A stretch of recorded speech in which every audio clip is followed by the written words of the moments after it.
Bismillahirrahmanirrahim. Rahimahullah ta'ala wa nafa'ana bi'ulumihi fid dharain amin. Masih di bab menerangkan tentang banyaknya cara untuk berbuat kebaikan. Bagian yang ke-6. Kemarin sudah dijelaskan menurut hadis riwayat Muslim, begitu banyak pahalanya kita untuk mendapatkan pahala sedekah. Ada yang bisa bertakbir, yang bisa membaca alhamdulillah, bacalah alhamdulillah.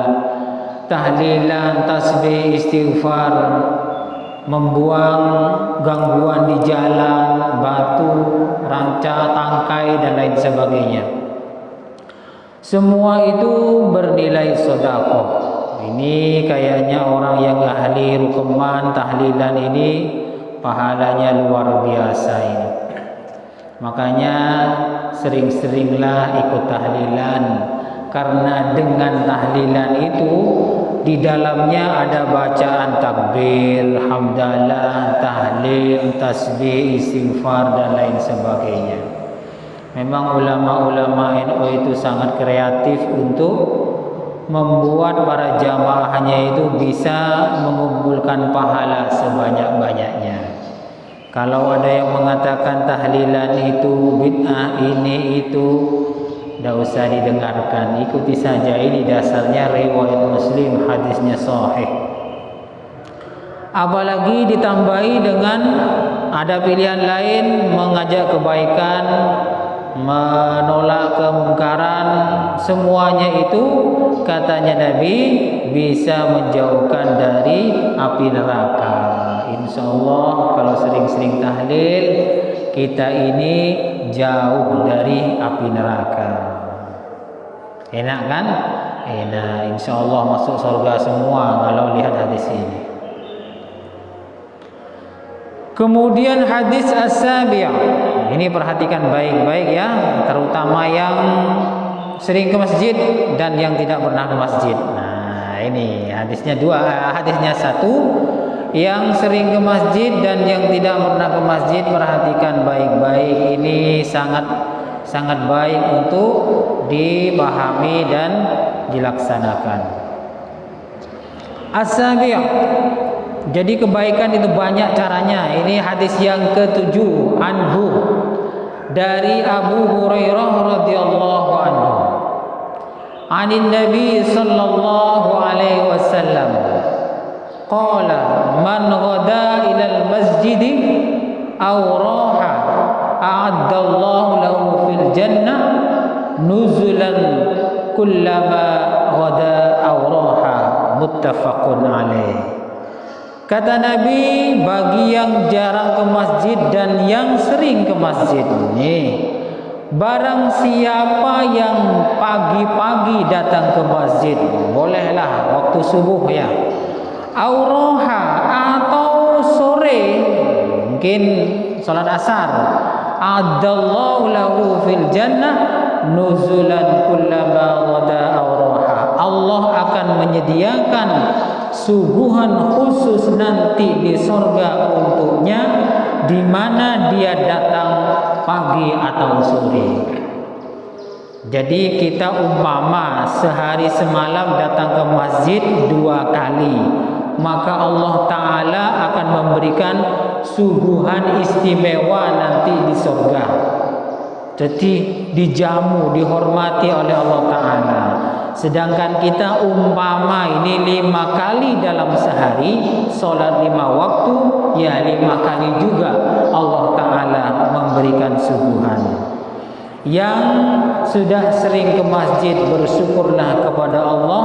Allah masih menghendaki kebaikan kepada kita, sehingga Allah nanti di akhirat akan memberikan suguhan yang istimewa, yang luar biasa, yang mewah, yang istimewa, mewah dan sangat nikmat. Sedangkan yang belum pernah ke masjid, jarang ke masjid, monggo datanglah ke masjid, entah itu berjamaah atau pengajian dan lain sebagainya. Masjid di mana saja ya, tidak harus masjid di sini. Karena yang dengarkan pengajian ini ya bukan di Luksuki saja ya, di luar kota, luar pulau dan lain sebagainya, karena online. Jadi saya mengajak kepada semuanya, baik yang di dalam Lumajang, luar kota,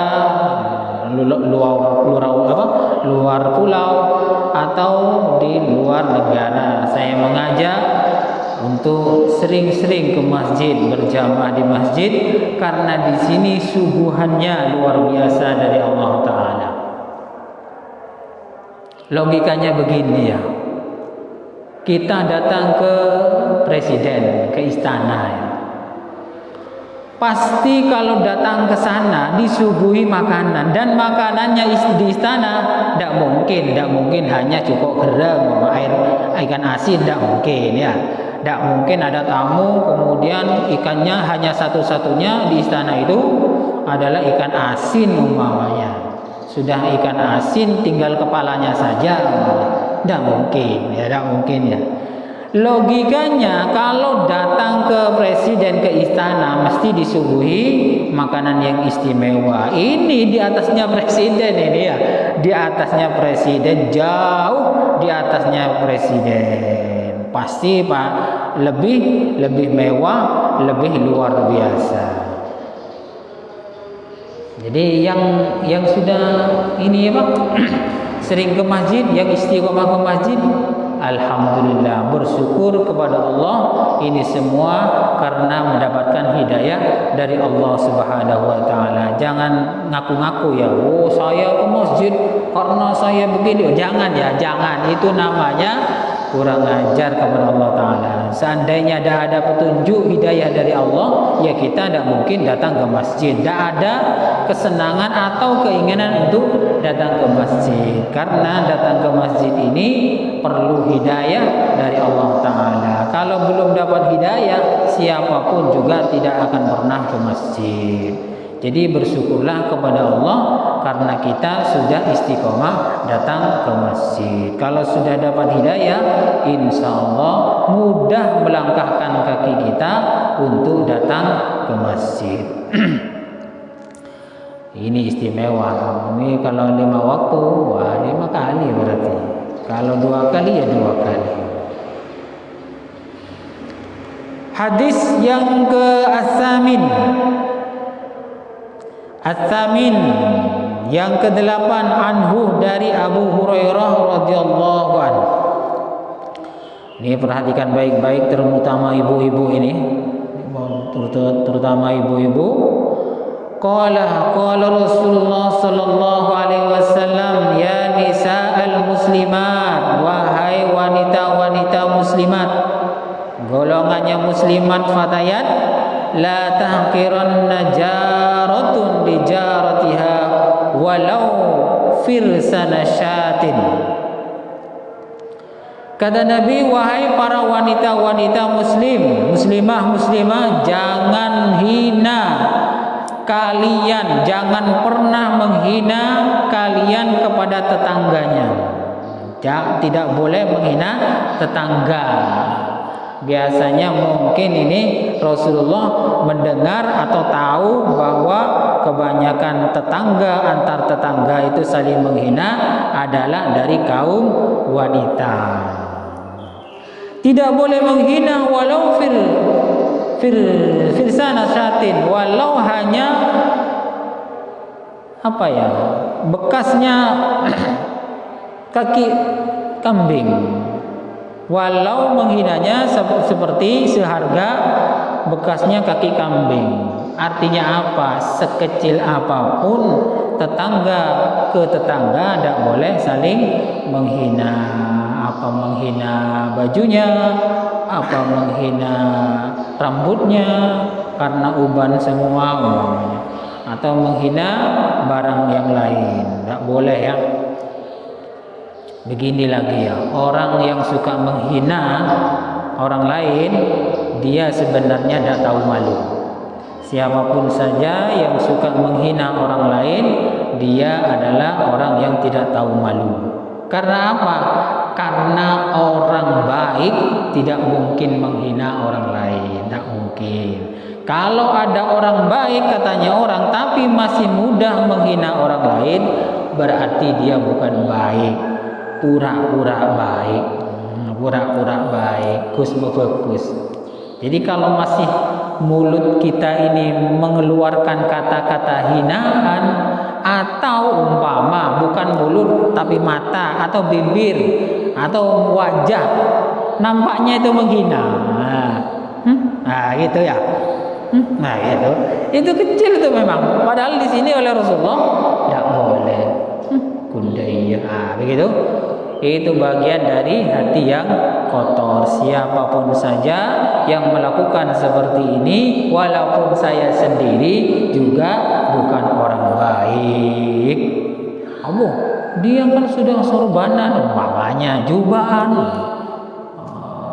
ceramah, tapi menghina isinya, sama ya, sama, dia bukan orang baik.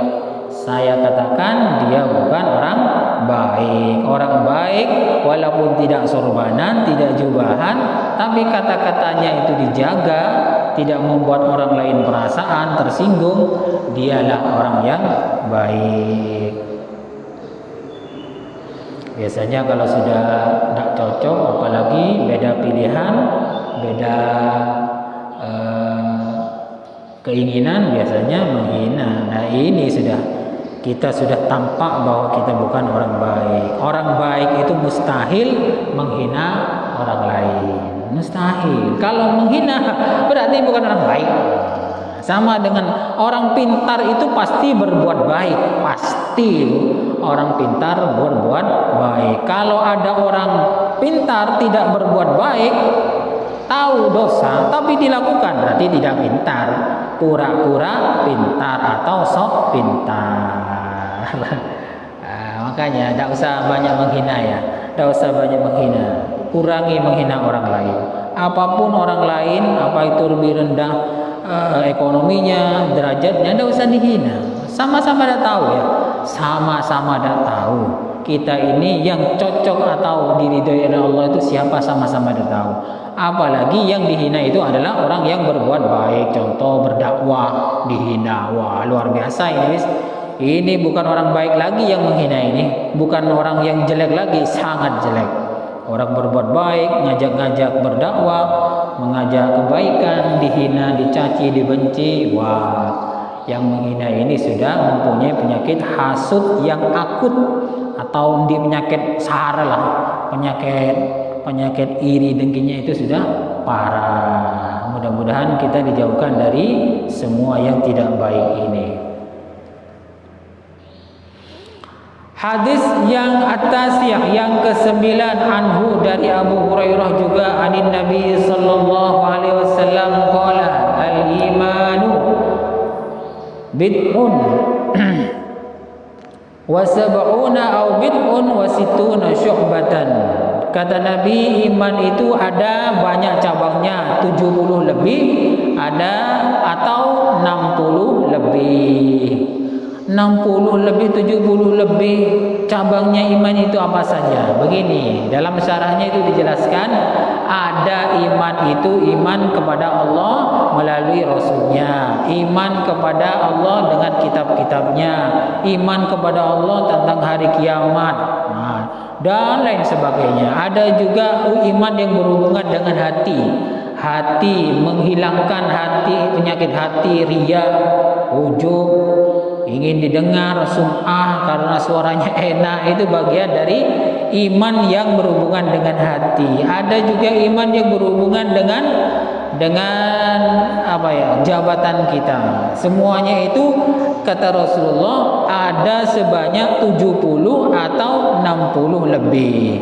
Fa afdaluha qaulu la ilaha illallah, yang paling utama cabangnya iman adalah kalimat la ilaha illallah. Itu yang paling top itu.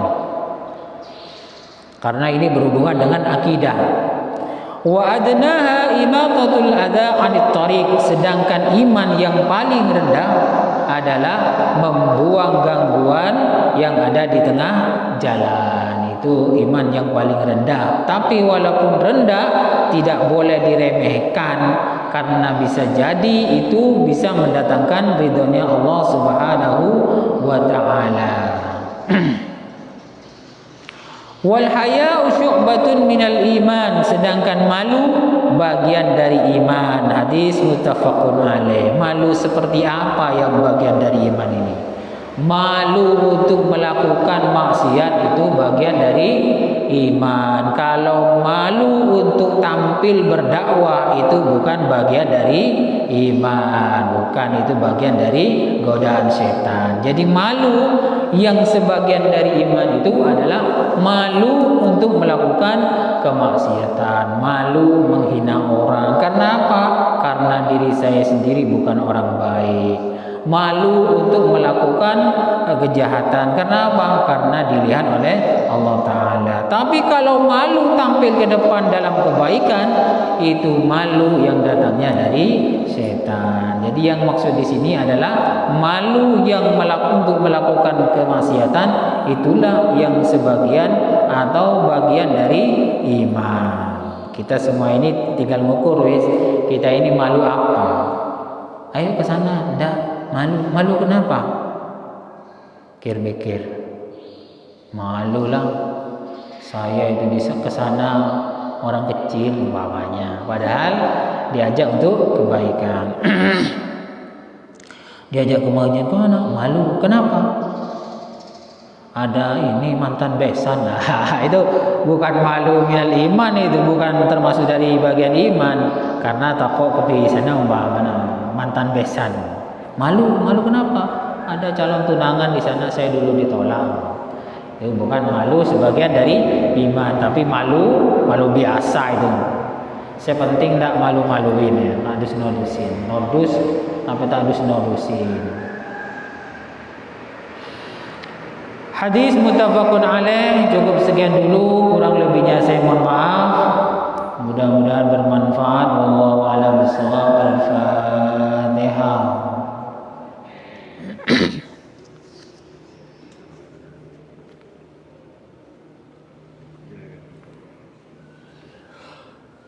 Assalamualaikum warahmatullahi